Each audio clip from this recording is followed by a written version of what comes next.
Je m'appelle Clémence Collet, j'ai 28 ans et je suis assistante d'éducation au lycée Félix Kird. La plupart du temps, je dis que c'est un roman d'héroïque fantastique. Je me base beaucoup sur, par exemple, Percy Jackson. Et c'est pour ça que voilà, j'ai tendance à dire si t'aimes bien Percy Jackson, souvent tu pourras aimer L'arbre et le chat. J'avais peur de le sortir parce qu'il faut savoir que L'arbre et le chat, c'est vraiment une partie de ma vie. C'est-à-dire en fait qu'il y a beaucoup de choses personnelles que j'ai écrites dedans parce que ça a été une thérapie. Quand en 2012, j'ai perdu ma maman d'une tumeur au cerveau et du coup quelques mois plus tard, en fait pendant des mois, j'avais justement la phrase assise contre un arbre, je lis L'arbre et le chat et du coup j'ai commencé à l'écrire et je me suis plus jamais arrêtée. Franchement, oui.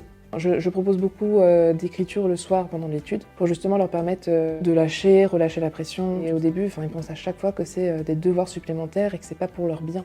C'est vrai que je trouve qu'avec le téléphone au quotidien, même moi, hein, je trouve que j'ai beaucoup moins de concentration et beaucoup moins d'imagination et c'est ça qui me fait peur.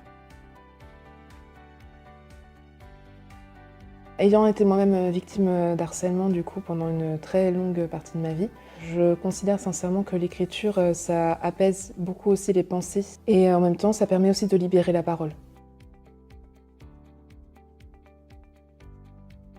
J'aimerais déjà dire que tout est éphémère. Le lycée ne va pas définir leur vie, les relations qu'ils ont ne vont pas rester, mais c'est surtout que l'écriture ou la lecture, vraiment, ça peut être ce qui peut justement les aider à aller de l'avant. Je la remercierai d'avoir été aussi forte qu'à l'époque, ça c'est une certitude, et surtout d'avoir tenu bon. Parce que j'adore ma vie aujourd'hui. Je trouve justement que le fait d'avoir subi autant d'épreuves me permet justement de faire mon métier bien et d'être justement dans la tolérance et la patience avec les élèves.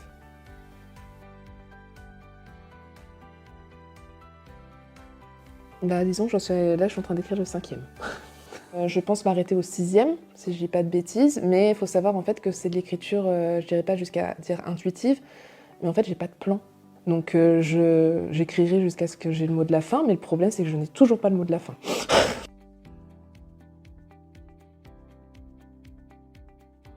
C'est un auteur que j'aime beaucoup de romans policiers qui s'appelle Joël Dicker, qui avait marqué dans un de ses livres « Qui ose gagne ». Et je trouve vraiment que cette phrase reflète énormément de choses. On ne perd rien à essayer, on gagne toujours à oser.